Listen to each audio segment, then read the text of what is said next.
आज बनवूया ताकाची कढी. त्यासाठी लागणारं साहित्य: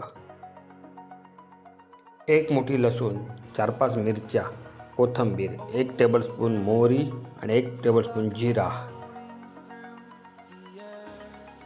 पहिल्यांदा लसूण आणि मिरची आपण खलबत्त्यामध्ये ठेचून घेऊया.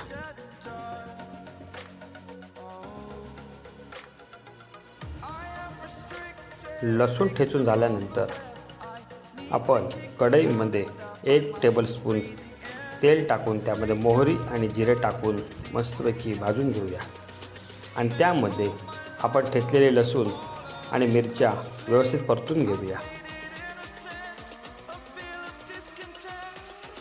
त्या मिश्रणामध्ये रेडीमेड ताक टाकून घेऊया आणि मंद आचेवर ढवळून घेऊया. त्यामध्ये थोडीशी हळद टाकून घेऊया आणि व्यवस्थित उकळी येईपर्यंत त्याला शिजवून घेऊया.